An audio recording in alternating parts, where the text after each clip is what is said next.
guys, welcome to Creativity and Inspiration. If you're new, welcome. I'm so happy you found us. And if you've been here a while, thank you. You are super appreciated. I'm Lisa.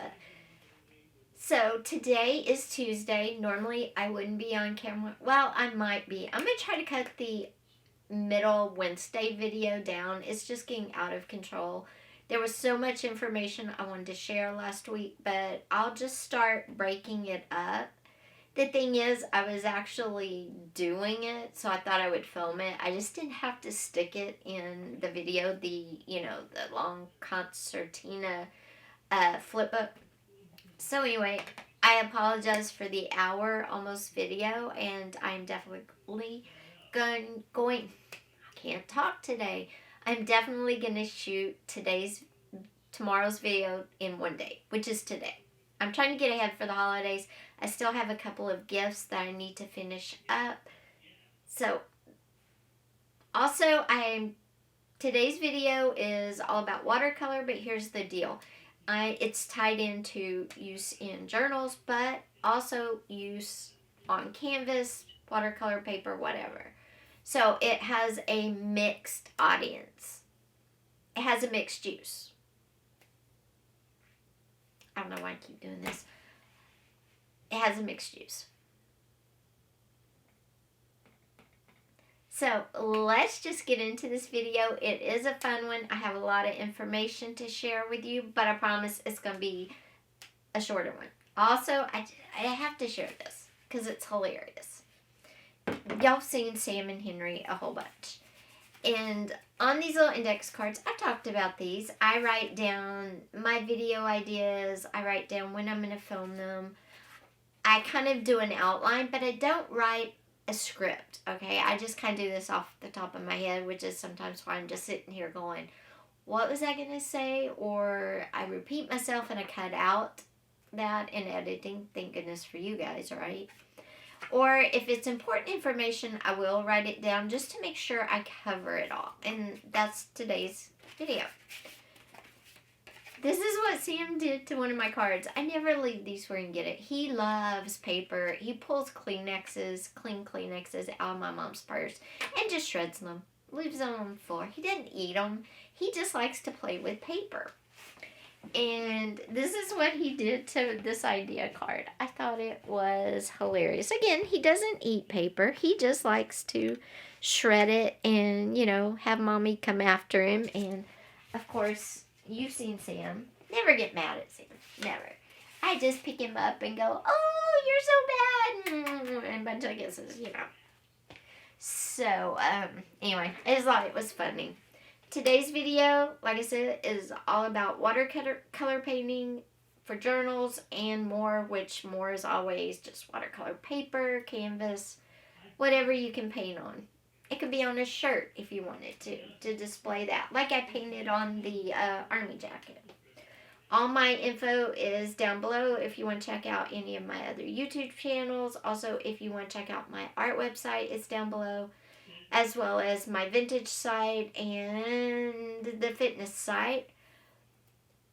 Ooh, there was one more thing I was just generically going to say. Oh, I have a Poshmark now, if anybody's interested. It has two things in it.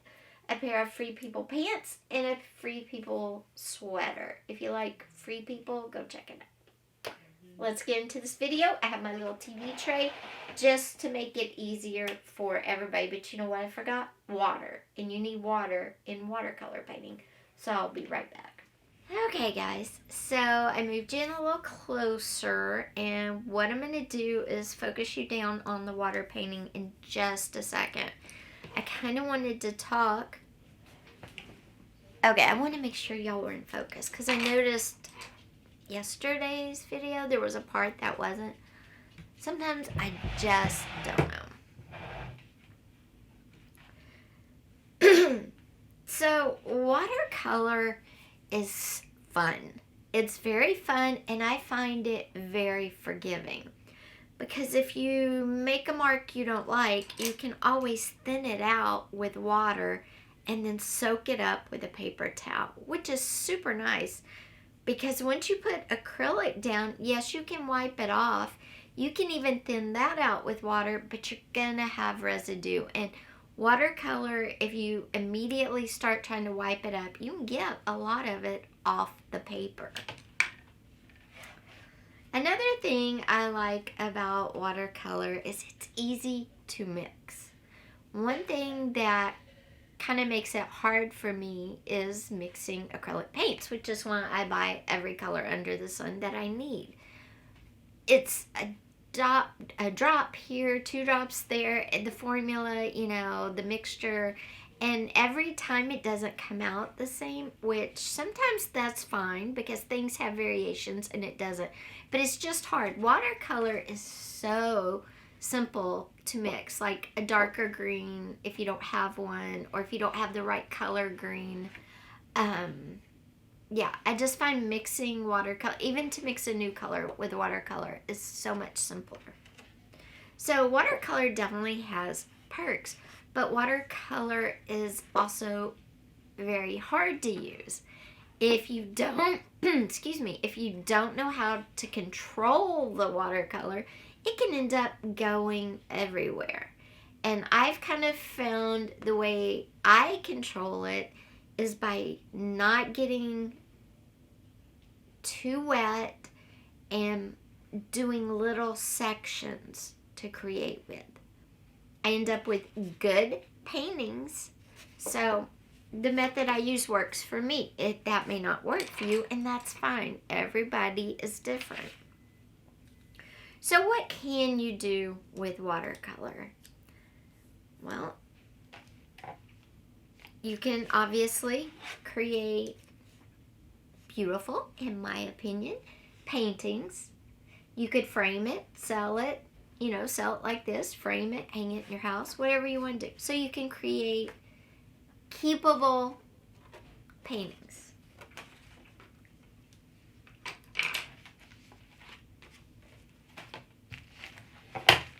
If you're a journaler or if you keep planners, it works great in those too. For journals, you can do a whole page. You can do little corners and draw in it or put pretty ephemera in it.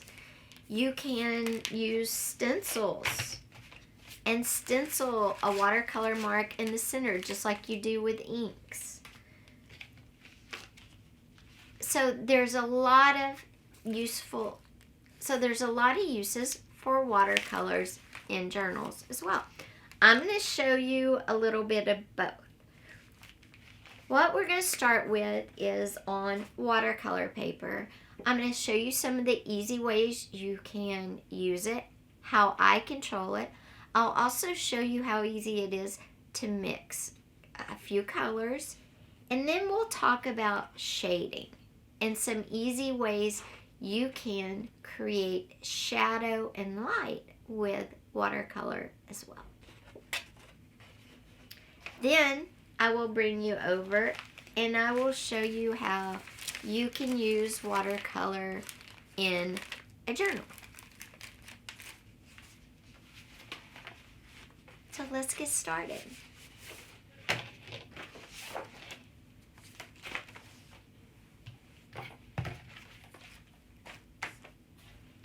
Now I have just watercolor paper. I'll link the pad below. It came off Amazon, very inexpensive.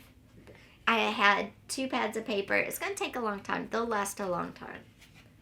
I also have a piece of cardstock just to protect the edges. I'm going to use it for the journal and for the journal. Yeah, for the journal. So if you're going to use watercolor in a journal already put together, you'll need just some piece of paper to catch if there's any runoff. I like to use cardstock or another piece of watercolor paper because I know it's going to stop the watercolor. It's going to soak it up and not be flimsy. If you use copy paper, printer paper, it could be too flimsy. And then for my paints today, I'm going to use my little trusty paint set here from Amazon that I use everywhere. I'm also going to use this beautiful one that I got for Christmas last time. And I've used it a couple of times. But it's so pretty. I'm having a really hard time using it. Because let's face it, look at this. It's absolutely gorgeous. And I just hate to get it messy. I'm the world's worst about it. But it was given to me to use, and I'm going to use it. So today, a year later, we'll start using it. It also came with this cool little swatch thing for colors, which I'm going to do. I just, I haven't used it because it's like so pretty. Oh, I don't want to put those back in there yet. I think I will talk about swatching paints on another, well, I can talk about it now. So do you swatch watercolors? Of course you do. Why do you swatch anything? To see the true color of the product you have. They can have a picture, but you're not going to know how it looks on your medium, whether you're doing watercolor paper or a junk journal, how it truly looks unless you do swatches. And that's just to prevent you from maybe you think it's lemon yellow and it turns out to be mustard yellow. Well, that's not good. So you want to swatch to know exactly what your colors look like. And then when you're painting, you're way confident that your picture is going to turn out how you think. And that's not just watercolors. That's why I swatch acrylic paints. I swatch watercolor pencils. I swatch regular pencils, colored pencils. Because I want to see what that color truly is. Okay, besides the pink watercolor tin that I haven't used since.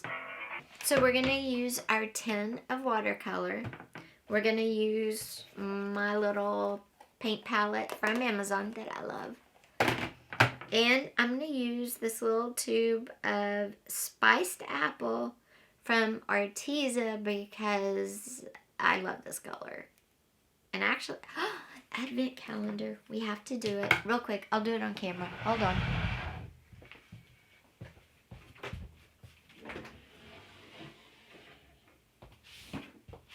I can't believe I forgot. I'll do this real fast, I promise. The 19th. The 19th. Sorry, the longest thing is me finding these numbers. Must be over here. That's, 19. Right here.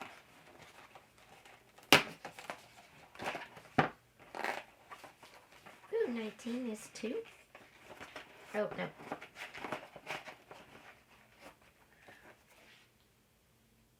Metallic dual tip marker in the color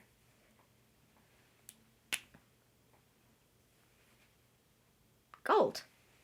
It's gold, like the lid. So it's a dual tip. So you have a finer tip and a wider tip, or a wider tip and a finer tip. Very cool. I'm very happy with this. Okay, now back to watercolor. Sorry, I just realized I didn't do it yet. That's crazy. I normally do it when I come in here first thing. I'm sorry. I know, y'all probably think I'm silly, but this is so fun. A little brightness to my day.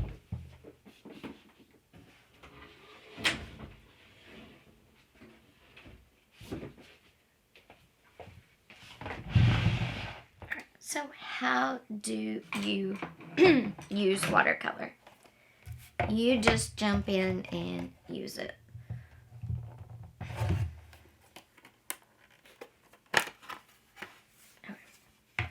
And this is the watercolor palette I'm using first. And my watercolor and a brush. I like to use kind of this size brush unless I'm filming something really big. Okay, you know what? Battery change time. Okay. So first, how do I control watercolor? And I just do short little strokes. I get the brush wet enough to grab the paint, but not wet enough for it to spread all over my paper. So So I'm going to use this color yellow right here. And I'm going to draw the outline of my lemon.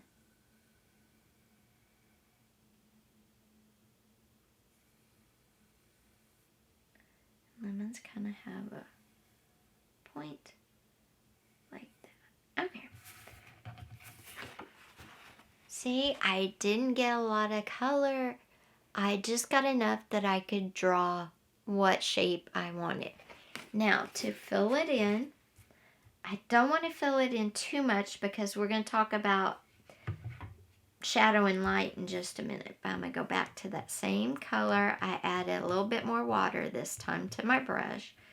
And I'm just going to paint in nice, short, very controlled little sweeps of the paintbrush. And if you noticed, I didn't go to the water that time. I just went straight back to the paint, which helped me grab more, and I got more pigment and less watered color down. And I'm pulling from the whole lemon that I've painted, trying to reach the end without having to go back in. But I need just a little more, so I'm going to get just a tad, come back over to my paint, and finish up my color. And I'm just going to spread all of that around.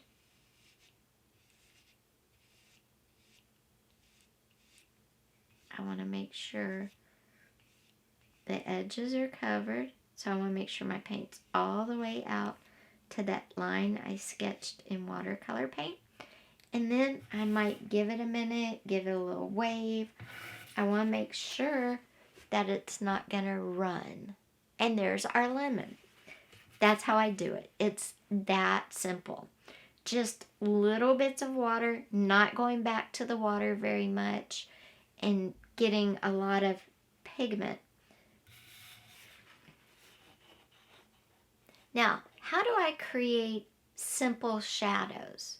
Well, there's actually 4 different ways you can create simple shadows. One is you can just keep layering the same color in certain areas till it gets darker. That's called glazing, because in watercolor, there are no mediums that you mix into the paint. With acrylic, you can mix in mediums, and with oil.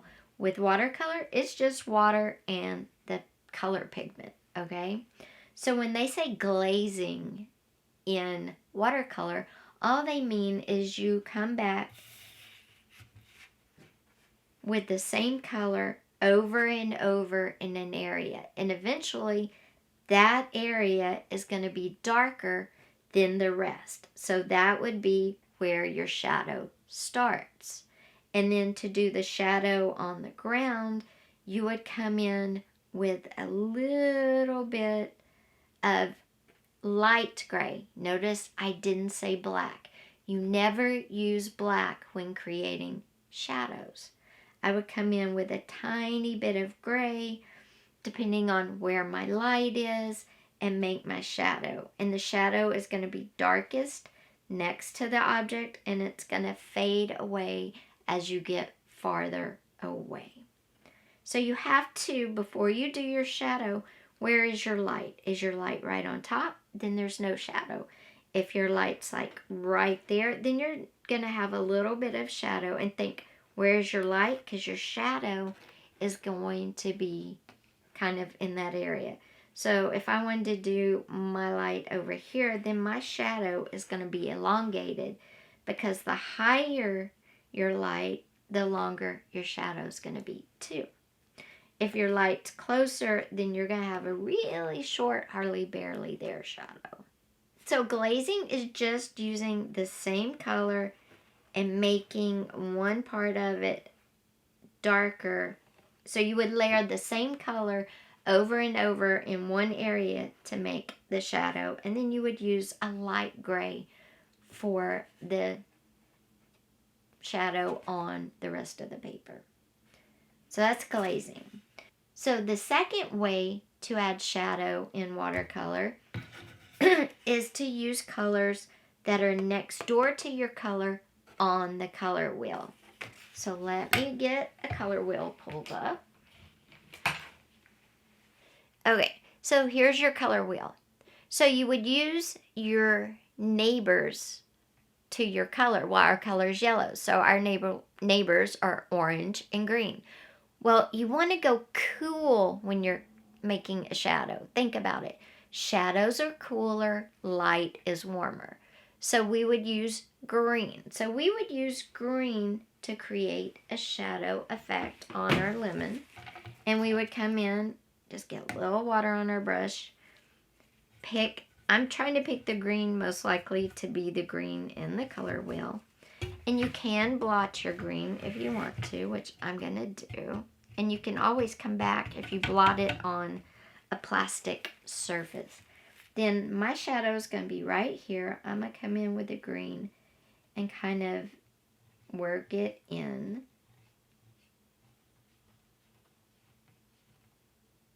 And then you would kind of work in your shadow here. And as you got farther out, it would fade away. So I would rinse any watercolor off my brush, take it with just water on it, and kind of stretch out my green so it's darker under the lemon and fading away. So that's one way to do shadow with a cool color next door to your color. Another way is to use complementary colors. Well, what are complementary colors? They're colors that are opposite your color on the color wheel. So what's opposite yellow on the color wheel?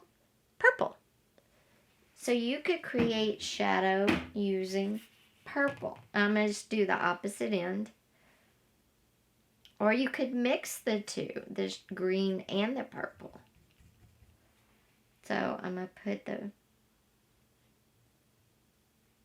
purple with the green to give it a little mix. And then again, you would mix in with the shadow too. And I'm going to come back and tap a lot off.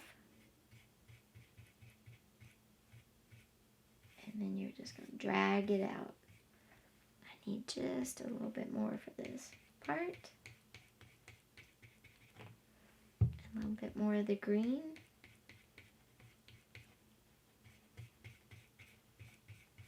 And then it pulls out as you go.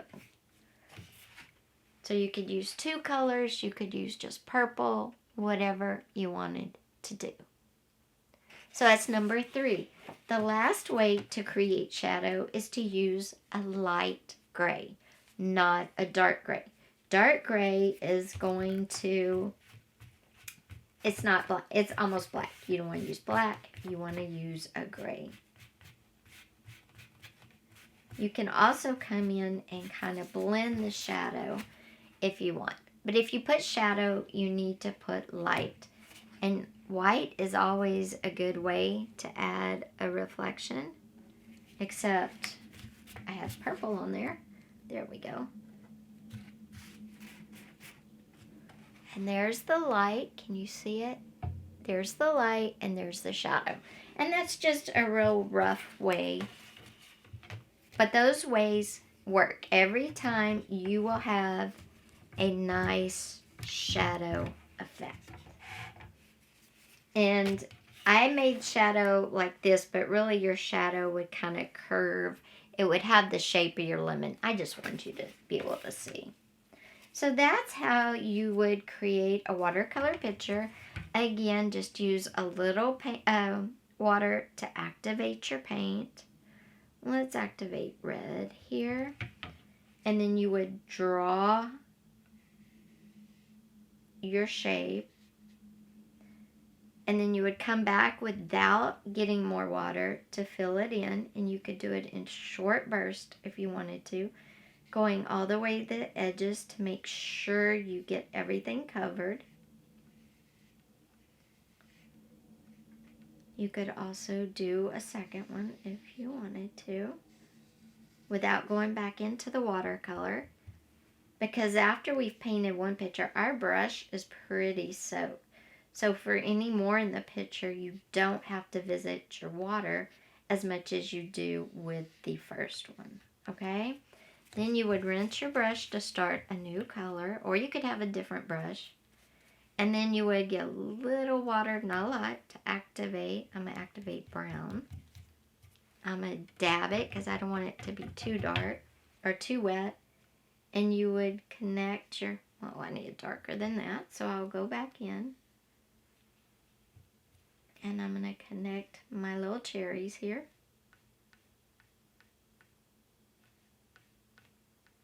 And you'd let that dry, and then you would add more to it. I got it a little too wet right there, so I'm just going to come in and dab, go back into my brown because it's very wet.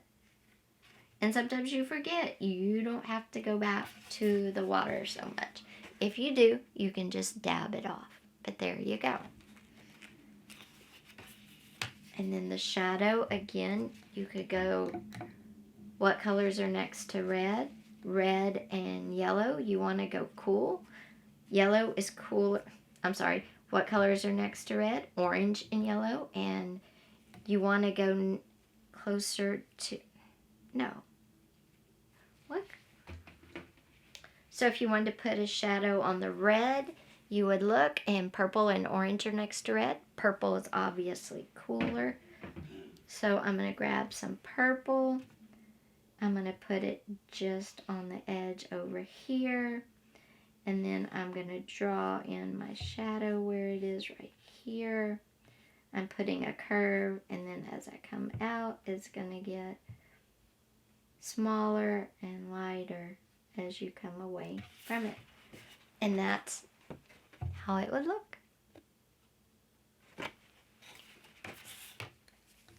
Now, how would you use watercolor in your journals? Well, let me show you. I'm going to switch out my watercolor palette, my brush, and get a journal.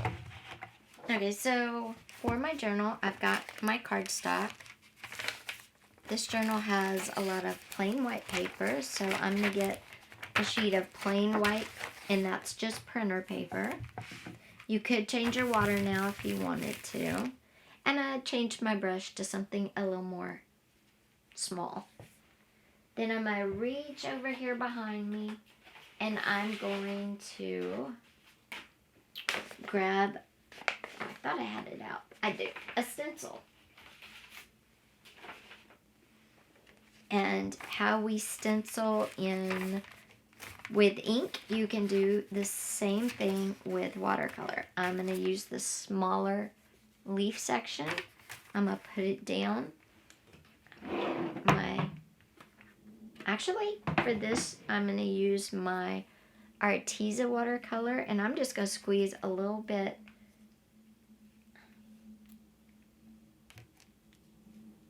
onto my brush. If you have tube paint, that is the best to use with stencils because it's already liquid and it's not going to be as runny. So I'm going to grab it just right on my brush.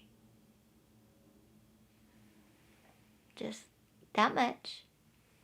And I'm going to come over to my stencil and I'm going to pat the same way we do for everything.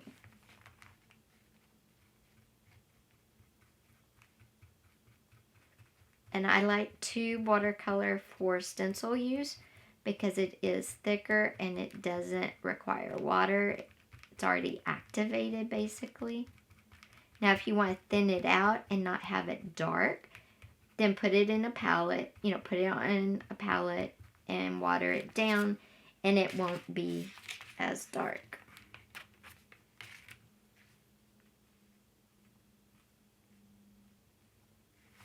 And there we go.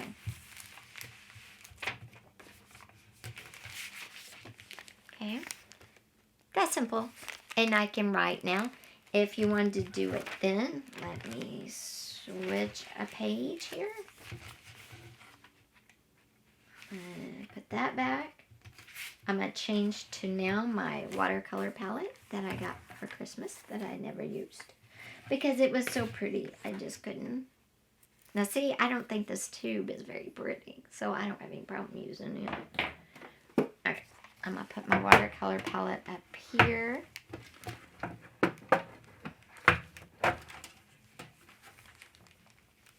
I'm going to take out the little protective thing. I'm going to get my brush. I'm going to get put my stencil, kind of wipe it off real quick.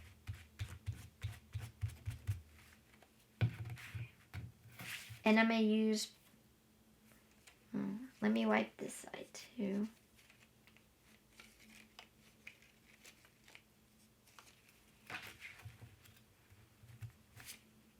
Okay, it should be out. I'm going to just use this little clump thing right there. Like a little clump of grass. I'm going to get my brush just a little wet because I don't want it soaked. And I'm going to get this, oops. And if you forget to rinse your brush between colors, no worries because it's watercolor and it will wipe right off. But I got to get this off of this brush. Yes, definitely if you put watercolor right on your brush, remember to rinse it off before you grab your next color. Okay, there we go. Now I'm going to go to this dark green and I'm going to come, oops, make sure I'm where I want to be on my page. And I'm going to come to my little stencil and I'm just going to, I didn't get a lot of water and I was wiping because I was wiping the color off. I'm holding my stencil down. I'm going to do this fast. I'm going to pick up the stencil so it doesn't have time to run. And that looks like a little dandelion base. So what I'll do is I'll come over and I'll rinse my brush. I'll dry it on my piece of paper. Just pick up a tad of water. Dandelions are kind of a yellow gold, so I'm going to get a yellow gold color. And I'm going to come on top and kind of make like a little dandelion. Which if you've seen them, they're like all over the place because they're actually weeds, right? There we go. And there's my little dandelion flower. So see, watercolor, very simple to use. Now, what if you wanted to do more? Like you wanted to do a corner. So we'll do it on this page. I'll grab the same blue. And I'm just going to very lightly. And I'm going to come down. I want it to kind of ombre. So I'm going to come down lower. Then I'm going to pull the color next to it and kind of come down. And that's all you do. You notice I was very light with my brush. You can also do a whole page of color. If you wanted to paint the whole page blue, you could do that. Let me paint. Okay, so this is going to be my spot right now. Let's say you wanted to do a scene. We got the sky, you're going to do the grass and all that. Then to say you decide you want to stamp it. Can you stamp it once you use watercolor on a journal page? And the answer is yes. You just need to let it dry completely. So hold on and let me use the... Now, if you don't have time to wait for it to dry overnight, make sure if you use a heat gun or other drying implement on it, make sure you dry the front and the back, because remember, not only is the color, the paint wet, but the paper is wet, because this is watercolor and it is very saturating. You know, you're using water to paint with pigment. All right, so say you want to stamp over watercolor once you do it. Can you do it? Of course you can. And of course, I'm using butterflies because I don't care if it's winter. I just want a small one though. Okay, I got a little butterfly.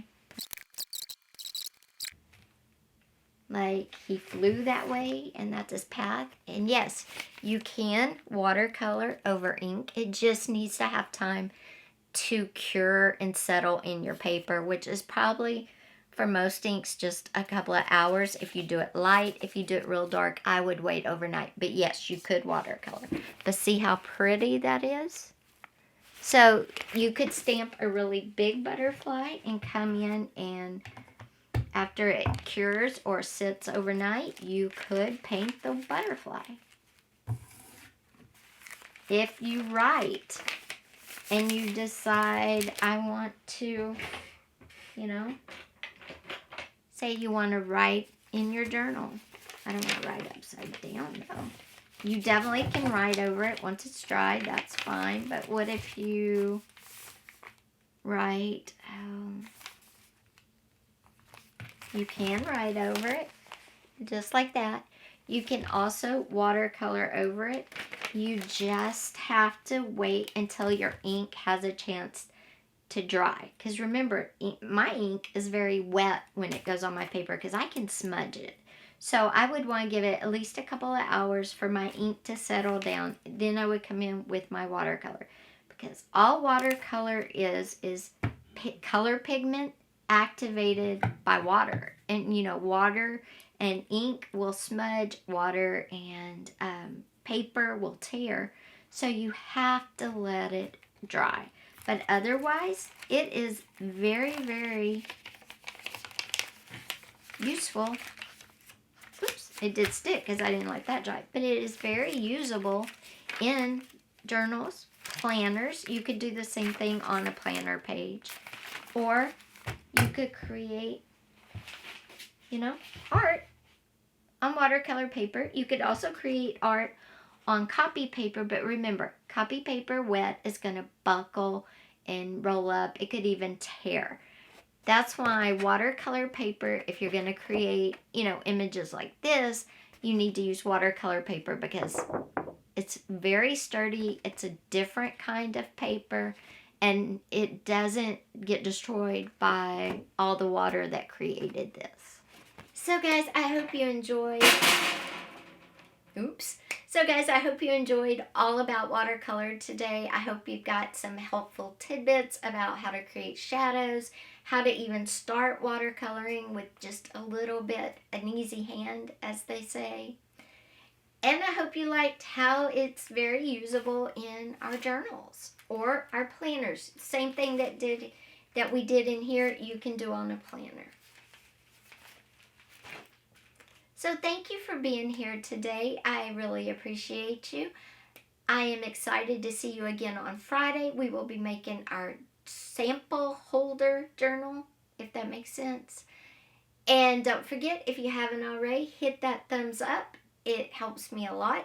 Also, leave me a comment down below. Do you like to watercolor? Have you ever used watercolor?